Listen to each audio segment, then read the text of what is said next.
이번 주 금요일 드디어 크리스마스입니다. 신자든 불신자든 모두가 크리스마스를 기다립니다. 누군가는 산타를 가장한 엄마 아빠의 선물을 기다리는 사람도 있을 거고요. 또 누군가는 고단한 직장 생활 중에 쉼이 될 공휴일을 기다리는 이도 있을 겁니다. 또 누군가는 연인과의 데이트, 그런 데이트 이벤트를 기대하면서 크리스마스를 기다리는 그러한 사람도 있을 겁니다. 또 우리도 또 여러 가지 이유로 혹은 신앙의 그 제목으로 기다리는 분들 있을 겁니다. 그러다가 든 생각이 이런 생각이 들었습니다. 2000년 전에 마리아는 크리스마스를 어떤 마음으로 기다렸을까? 그 생각이 들더라고요. 천사가 마리아를 찾아옵니다. 천사가 나타나서 마리아에게 너가 이제 아이를 잉태할 것이다. 그가 구세주다. 메시아다. 그러한 소식을 전해 듣습니다. 그리고 부랴부랴 사촌 엘리사벳에게 찾아가서 그 엘리사벳의 잉태한 사실을 확인하면서 나애가 잉태한 것이 사실이구나 라는 그런 확인을 합니다. 그리고 나서 10개월입니다.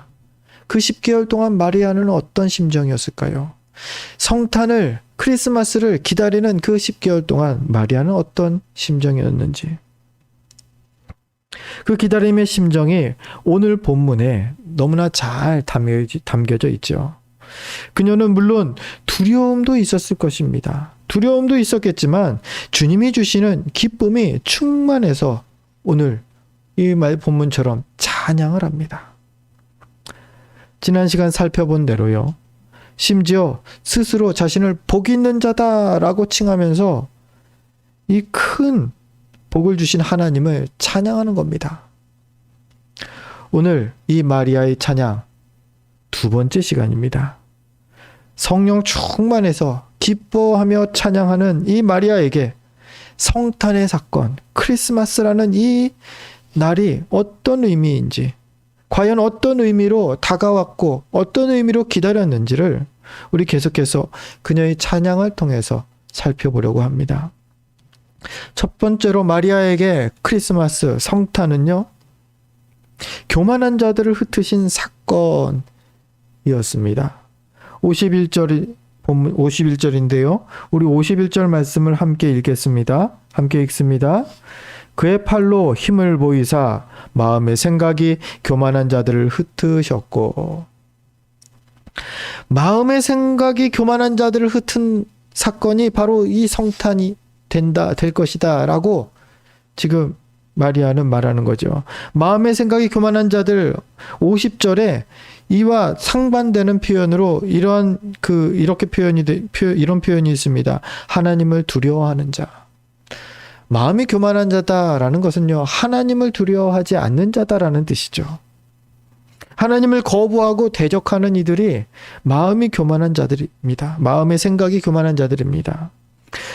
예수님 당시에는 서기관이 그랬고요. 바리새인들 같은 유대 지도자들이 바로 이런 사람들이었죠. 물론 서기관이고 바리새인이라고 모두가 그랬던 것은 아니었습니다. 예수님께서 아주 드물게 칭찬했던 바리새인도 있었고요. 그런 이들도 있었습니다. 그렇지만 대부분이 하나님을 등에 업고 하나님보다 더 위에 서서 절대 권력을 행사하는 그런 외식하는 그 유대 지도자들이었다라는 겁니다. 이것은 이렇게 바꿔서 표현할 수 있습니다. 주의 이름을 빙자해서 온갖 악행을 저지르는 이들이라고요. 이건요, 하나님을 만홀히 여기는 행동입니다. 하나님을 가볍게 여기고 경히 여기는 행동이죠. 지난 주간이었죠. 지난 주간에 좀 목사로서 부끄러운 그런 뉴스를 하나 접했습니다. 어느 교회 목사가 20여 년 동안 어린 그 여학생을 성추행했다라는 그런 뉴스였습니다. 그것을 뭐 몇몇 그 젊은 여성들이 그것을 고발한 거예요. 같이. 그래서 그 고발되니까는 그것을 이렇게 내용을 확인하기 위해서 이 집에 가서 이렇게 압수수색도 하고 그랬나 봐요. 그러면서 보여지는 게 뭐 앞에 고급차들, 보통 웬만한 뭐 기업 사장, 회장 아니면은 탈 수 없는 그런 고급차들이 앞에 뭐 집 몇 대가 있고, 고급 시계들이 그 집 안에 있고, 이런 게 목격되었다라는 겁니다. 같은 목회자지만은 참으로 부끄럽고요. 아니, 같은 목회자라고 하기에 너무나 좀 기분이 좀 그렇더라고요. 제가 이럴 정도인데 성도분들은 기분이 어떠셨을까? 어느 정도 좀 짐작이 가고요. 이런 사람들이 뉴스에 나왔더라고요.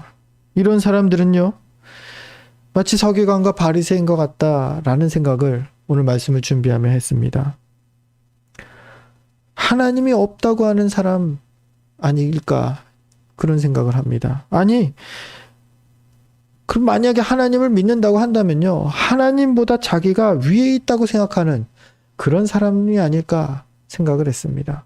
그러지 않고서는 어떻게 감히 목사라는 거룩한 직분을 가지고서 이렇게 말도 안 되는 그런 범죄들을, 그런 못된 잘못들을 행할 수 있을까요?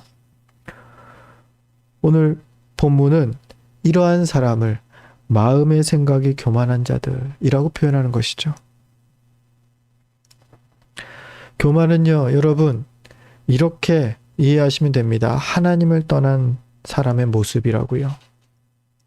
하나님을 떠난 사람의 모습이 교만입니다. 성경에서 이러한 모습들이 우리가 대표적으로 아는 것이 바로 선악과 사건이죠. 너가 이 선악과를 먹으면 하나님과 같이 될 것이야 라는 뱀의 그 유혹에 아담과 하와가 교만해져서 그 선악과를 따먹습니다. 그리고 추방당하죠. 심판을 받습니다. 하나님을 떠난 마음, 그게 교만인 것이죠. 그리고 또 한 가지 대표적으로 성경에 나오는 교만의 그 모습은 바로 창세기 11장에 나오는 바벨탑 사건일 겁니다. 온 인간들이 함께 모여서 우리가 저 하늘까지 닿아보자 하면서 탑을 쌓죠. 바벨탑입니다.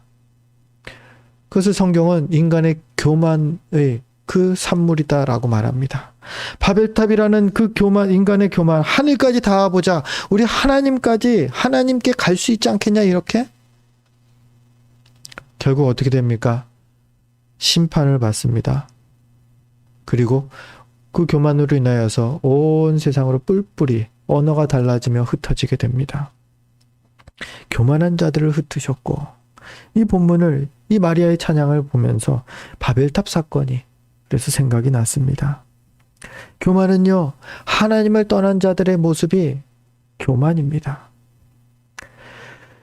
이런 이 땅에 예수님께서 인간의 몸을 입고 겸손의 왕으로 오신 것입니다. 여러분, 예수님이 어떤 분이십니까? 창조주 하나님이십니다. 창세기 1장에 예수님께서 계십니다. 또 온 천지 만물의 주인 되십니다. 그리고 또한 불가능이 없으신 전능하신 하나님이십니다. 이런 예수님께서 창조주의 영광을 내려놓으시고 전능자의 권세와 능력도 포기하신 채 피조물의 몸을 입고 이 땅에 오신 것입니다. 그게 바로 성탄입니다. 혹은 성육신이라는 표현을 쓰죠. 그런데요, 이것만으로도 참으로 큰 은혜인데요. 예수님께서 이 땅에 오심이 왕으로 오신 것이 아니라 나사렛 사람으로 오셨다라는 겁니다. 따뜻하고 호화로운 궁궐이 아니라 허름한 마구간, 그것도 말구유에 초라하게 탄생하셨다는 겁니다. 하나님 되신 우리 주님께서 왜 이런 모습으로 이 땅에 오셨을까요? 마리아는 이렇게 고백하는 것이죠. 교만을 흩으시려고. 대단하게 높게 위대하게 귀족처럼 왕으로 그렇게 오신 것으로는 교만을 흩으실 수 없으셨던 겁니다. 누구의 교만일까요? 그 시대의 교만한 자들 아니요. 저와 여러분, 우리의 교만을 말하는 것입니다. 우리는요, 참 교만합니다. 가만두면요, 선악과를 따먹고요. 또 가만두면요, 바벨탑을 만들려고 하는 그런 교만에 익숙한 존재들이 바로 나입니다. 여러분, 혹시 저는 아닙니다 하실 분이 계십니까? 그런 분은 세상에 없습니다. 크든 작든요, 우리는요, 교만이라는 것에 얽매여서 살고 있습니다. 이런 우리에게요, 예수님께서 겸손의 본을 보여주시려고 이 땅에 오신 것이죠. 빌립보서 2장 5절에서 8절은 이렇게 기록되어 있습니다. 너희 안에 이 마음을 품으라. 곧 그리스도 예수의 마음이니 그는 근본 하나님의 본체시나 하나님과 동등됨을 취할 것으로 여기지 아니하시고 오히려 자기를 비워 종의 형체를 가지사 사람들과 같이 되셨고 사람의 모양으로 나타나사 자기를 낮추시고 죽기까지 복종하셨으니 곧 십자가에 죽으심이라. 그렇습니다. 우리 안에는요, 우리 힘으로 어쩔 수 없는 교만 덩어리가 있습니다. 이 교만 덩어리가 우리를 계속 가기 싫은데 죄로 계속 끌고 갑니다.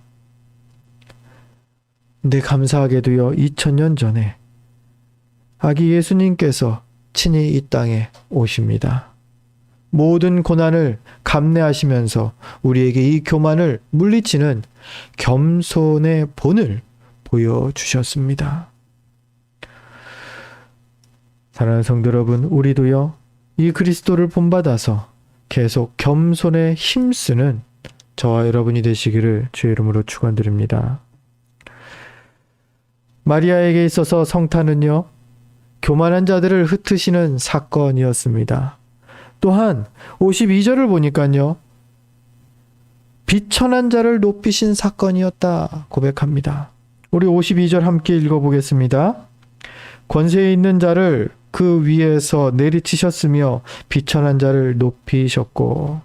아멘. 예수님께서 탄생하시던 날 밤입니다. 천사가 구세주 탄생의 소식을 알립니다. 너희를 위하여서 구주가 나셨으니 곧 그리스도시니라. 메시아가 탄생하심을 알립니다. 그런데 그 대상이 성경은 누구라고 합니까? 로마 황제라고 합니까? 아니요. 헤롯 왕이요? 아닙니다. 성경에는 양을 치던 목자들이었다라고 설명합니다. 양을 치던 목자들이 천사가 나타나서 그들에게 전합니다. 구세주가 나셨다. 그리스도가 탄생하셨다. 그 소식을 듣고 그들이 아기 예수님께 나와서 경배합니다. 아기 예수님께서 탄생하시던 날 인류의 구원자로 오신 예수님께 나올 수 있었던 그 사람들은요, 당시 권세 있던 이들이 아니었다라는 것입니다. 오히려 힘없고 소외된 평범한 목자들, 그들이 예수님께 나옵니다. 그리고 또 예수님께서는요, 그 아기일 때뿐만 아니라 평생토록 이런 낮은 자들을 부르셨습니다. 그 이유를 예수님께서는 누가복음 5장 31절에서 32절에 이렇게 설명하십니다. 건강한 자에게는 의사가 쓸데없고 병든 자에게라야 쓸데있느니라. 내가 의인을 부르러 온 것이 아니요 죄인을 불러 회개시키러 왔노라. 아멘. 예수님께서 왜 낮은 자들을 부르신다고요? 왜 비천한 자들을 찾으신다고요? 죄라는 불치의 병을 치유하러 예수님께서 오셨는데, 그런데 권세자들은 말합니다. 나는요, 죄라는 병 걸리지 않았습니다. 나는 죄라는 병 없습니다. 나는 당당하게 살고요. 나는 좋은 일도 하고요. 나는 의로운 사람입니다. 말합니다. 그게 무슨 말입니까? 예수님을 배척한다라는 말이죠. 당신 필요 없습니다. 예수님께서 그래서 말씀하시는 말씀이 바로 이거예요. 죄 있는 자만 와라. 죄 있는 자는 나한테 와라. 그러고 나니까는 예수님께 찾아오는 이들이 누구냐면요, 비천한 자들이라는 겁니다. 가난한 자들, 과부들, 절름발이들, 병자들, 세리들, 죄인들, 그 비천한 자들이 찾아온다라는 겁니다.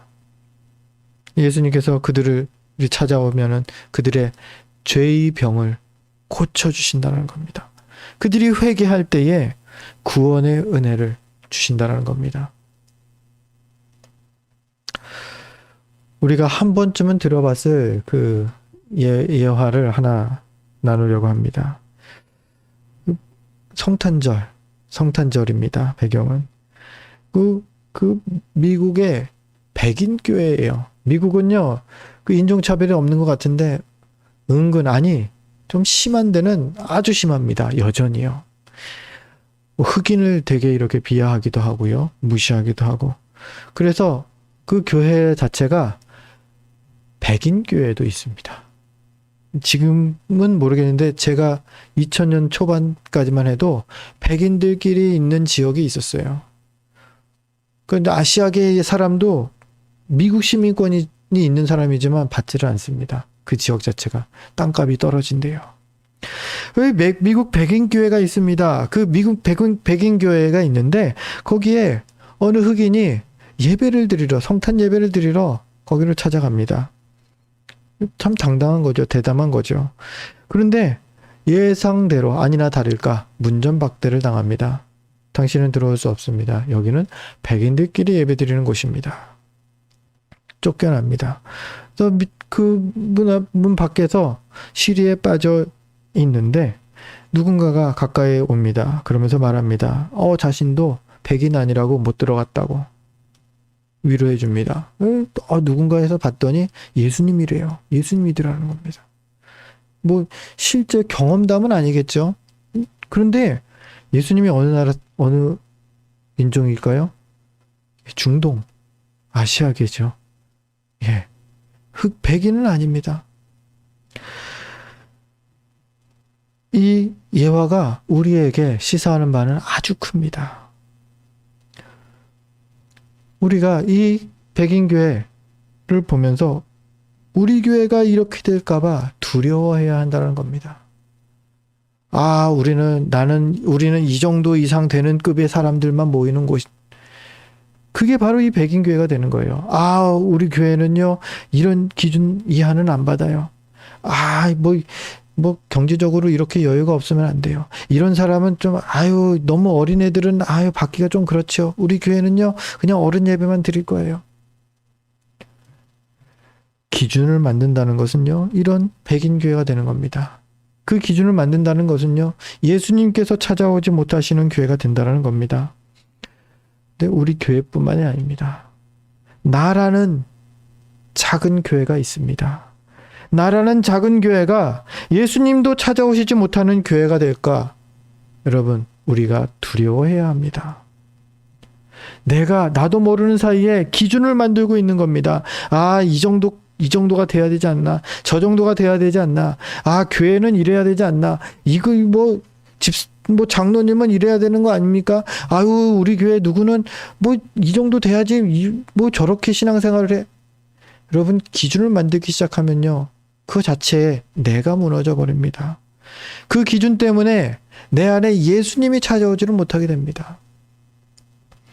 내 안에 울타리를 낮추시길 바랍니다. 그럴 때에 주님의 마음으로 비천한 자, 작은 자를 우리가 품을 수가 있게 되죠. 먼저 다가가서 인사할 수 있게 되죠. 그것이 바로 예수님께서 내 안에 찾아오시는 그 길이 되는 것입니다. 그렇게 주님의 마음으로 주님과 함께 작은 자 한 사람까지 소중히 품는 이번 크리스마스가 되기를 바랍니다. 오늘 마리아가요, 성탄을 기다리며 성탄의 사건에 대해서 이렇게 말하는 겁니다. 교만한 자를 흩으시는 그 사건이 바로 성탄이다. 비천한 자를 높이시는 그 사건이 성탄이다. 그리고 세 번째로요, 비우고 채움이 있는 사건이 성탄이라고 오늘 53절에 말합니다. 53절을 함께 읽겠습니다. 줄이는 자를 좋은 것으로 배불리셨으며 부자는 빈손으로 보내셨도다. 아멘. 줄이는 자는 좋은 것을 많이 이렇게 채워주셨는데 부자는 아예 빈손으로 가게 했다라는 겁니다. 우리가 줄이는 자가 되어야 되겠죠. 우리가 줄이는 자가 되어야 합니다. 이 말을 다른 표현으로 이렇게 표현해 봤습니다. 비워야 한다라고요. 좀 됐습니다. 지갑을 사용하는데요. 지갑이 어느 순간부터가 갑자기 너무 두꺼워진 겁니다. 너무 빵빵해져서 이거 뭘 더 넣을 수도 없는 그런 게 됐어요. 뭐 이상하다. 봤더니 뭐 예상대로 문제는 그거였습니다. 영수증을 제가 이렇게 받는 습관이 있습니다. 영수증 받으면 지갑에 하나씩 계속 꽂습니다. 버리지를 않았더라고요. 꽤 많이 모여갖고 많이 두꺼워졌어요. 그리고 또 한 가지, 뭐 보너스 카드가 있죠. 포인트 카드. 이거 사면은 요 포인트 적립해주고 저거 사면 저 포인트 적립해주고. 아직 스마트폰에 그게 이렇게 그 앱이 출시되기 전이라서, 일반화되기 전이라서 그 카드를 이렇게 막 꽂고 다니던 때였습니다. 그거 꽂고 영수증 이게 계속 쌓아놓으니까는 이게 많이 부풀어져 있더라고요. 심지어는 이게 뭐 늘어나서 가죽인데도 이게 뜯어지려고, 실밥이 뜯어지려고 하더라고요. 포인트 카드를 뺐습니다. 그리고 영수증을 버렸습니다. 그랬더니 허죽해지더라고요. 그러고 나니까는 이제 뭐 내 필요한 지폐도 여기 현금도 넣고 뭐 아니면 신용카드도 넣고 이게 되더라고요. 정작 중요한 것들을, 엉뚱한 것들을 계속 넣고 있기 때문에 중요한 것을 넣지 못하는 그런 지갑이었던 것이죠. 우리 안에 마음의 지갑이 있습니다. 마음의 지갑에 이번 성탄을 기다리면서 우리가 그 비워야 할 것들을 비우는 시간을 가지면 좋겠습니다. 기득권. 나는 세운교회 창립 멤버. 저희 뭐 늦게 온 사람들은 보다는 내가 먼저야. 그런 기득권 우리 교회에는 없었으면 합니다. 오늘 말씀대로 교만. 교만은요, 우리 안에서 계속 싸워야 할 그 무언가입니다. 교만이 있으면요, 죄가 틈탈 수밖에 없어요. 교만을 정리하는 시간을 가져보시고요. 탐심, 욕심이 끊이질 않죠. 물질은요, 있으면 있을수록 좋죠. 뭐 5만원, 10만원, 100만원 더 있으면 좋습니다. 계속 이거 좀 더 하다 보면 그것이 우리 신앙을 갉아먹게 됩니다. 우리 안에서 충분함으로 만족할 수 있는 마음을 가질 수 있도록 우리 탐심을 우리 비우는 기간을 가졌으면 합니다.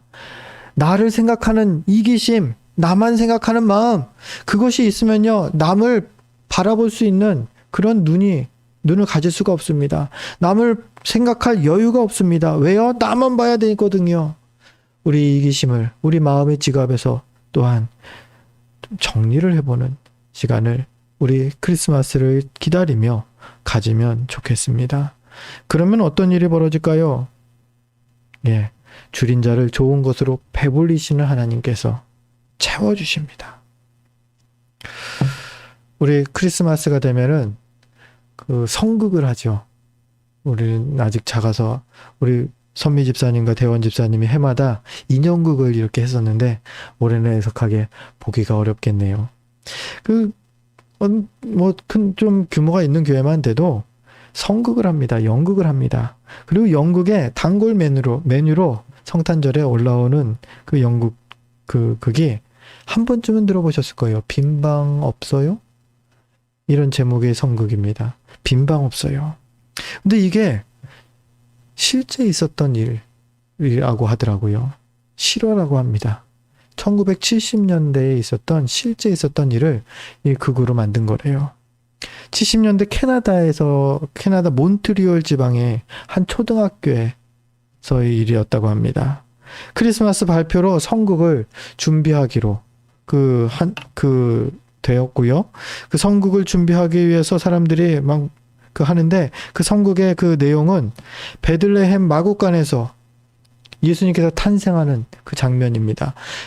그 예수님 그 출생하기 전에 그 만삭이 된 마리아와 그 남편 요셉이 빈방을 찾아다니는 그 내용이죠. 그런 선곡을 준비하려고 하는데 배우를 모집하고 있었습니다. 배우를 모집할 때 한 학생이, 그 이름도 랄프라고 되어 있더라고요. 랄프라는 학생이 초등학교 4학년이었습니다. 그 연극을 너무나 하고 싶어 했다라는 겁니다. 근데 문제는 그 학생이 정서장애가 있었고, 그리고 말더듬이었습니다. 말을 제대로 이렇게 잘 못하고 정서장애가 있어서 표현이 서툴고 느려요. 생각이 느려요. 그래서 이 선곡을 책임지는 그 담당자가 고민을 합니다. 너무 하고 싶어 하는데 이 아이를 어떤 배역을 시킬까? 그래서 결국 여관 주인을 시키면 되겠다. 여관 주인이 되는 대사가 딱 방 없어요. 그리고 3번을 이어서 하면 돼요. 방 없어요. 방 없어요. 방 없어요. 이 정도면 외우지 않을까? 이 정도면 잘 할 수 있지 않을까? 그래서 그 아이가 이 방 없어요를 참 열심히 연습을 했답니다. 그리고 당일이 됐습니다. 그리고 연극이 시작되었습니다. 만삭이 된 마리아와 그 남편 요셉이 이제 베들레헴으로 와서 방을 찾아다닙니다. 방을 찾아서 다니는데 여기서도 거절당하고 저기서도 거절당합니다.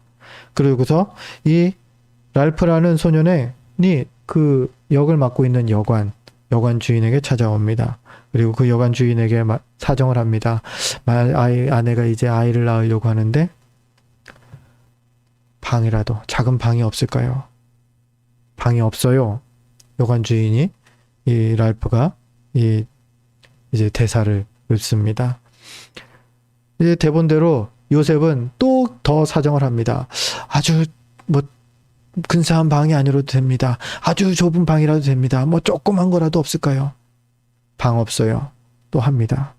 근데 요셉이 마리아를 보여주면서 만삭이 되어서 지금 안 그러면은 위험합니다. 아기가 너무 추우면은 힘들어할 수 있습니다. 막 사정을 합니다. 그러자 3번째 랄프가 해야 될 대사가 뭐죠? 방 없어요인데 그 아이가 갑자기 대본에도 없던 말을 하기 시작합니다. 그러면요, 제 방으로 오세요. 연극은 어떻게 됐을까요? 연극은 거기서 더 이상 진행이 안 되죠. 예수님이 마리아와 요셉이 여관 방으로 들어와 버렸으니까. 그런데 제 방으로 오세요. 그러면 제 방으로 오세요. 방 없어요가 아니라 제 방으로 오세요. 라는 이 조용한 한마디. 이 한마디가 오랜 시간 동안 전 세계 크리스찬들에게 큰 도전을 주게 됩니다. 여러분, 여러분의 빈방은 있으십니까? 빈방이 있으십니까, 여러분은? 예수님을 맞이할 만한 빈방이 있으십니까? 이 강팍하고 어두워진 세상 속에서 우리 예수님을 따뜻하게 맞이할 빈방이 있으십니까? 아기 예수님을 모실 수 있는 사람, 그런 사람은 어떤 사람입니까? 바로 세상에서 성공한 사람? 아닙니다. 권세자? 아닙니다. 내 안에 방을 깨끗하게 비워둔 그 한 사람이 바로 예수님을 온전히 맞이하는 그 사람이 되는 겁니다. 코로나가 많이 심합니다. 그래서 경제도 힘들고요. 사회가 여러 모습으로 냉랭합니다. 이쯤 되면은 들려와야 될 캐롤송도 안 들리고요. 오늘도 차를 타고 오는데, 아니 요즘 계속 오는데 트리 장식한 것도 많이 보이지 않더라고요. 많이 냉랭해지고요. 그러한 사회 가운데 있습니다. 그리고 이런저런 일로 교회를 바라보는 그러한 세상의 시선도 냉랭합니다. 근데 마리아도 그랬습니다. 우리만 그런 게 아니라요. 마리아도 그랬더라고요. 당시 엄격하고 보수적인 사회에서 가늠한 여인이라고 낙인이 찍힌 겁니다. 가늠한 여인으로 오해받으면서 이제 10달을 보내야 되는, 아니 이후로도 계속 살아야 되는 그러한 상황인 겁니다. 그렇지만 그녀는 기쁨으로 성탄을 기다렸습니다. 이 10달이라는 기간을 마리아는 기쁨의 찬양을 드리며 기다리는 것입니다. 사랑하는 성도 여러분, 우리는 어떤 크리스마스를 맞이해야 할까요? 여러분은 어떤 크리스마스를 맞이하시겠습니까? 바라기는 이번 크리스마스에도 기쁨으로 주님을 맞이하시는 저와 여러분이 되시기를 바랍니다. 그렇게 우리 주님과 함께하는 따뜻한 크리스마스가 되기를 바랍니다. 우리 옆에 분하고 한 번 더, 그럼 메리 크리스마스 한 번 더 인사를 나눴으면 합니다. 우리 인사 나누겠습니다. 메리 크리스마스, 메리 크리스마스. 우리 한 번 더 인사할 때 따뜻한 크리스마스 되세요. 이렇게도 인사하겠습니다. 따뜻한 크리스마스 되세요. 따뜻한 크리스마스 되세요. 아멘. 우리 기도하겠습니다. 귀하신 주님, 마리아의 크리스마스가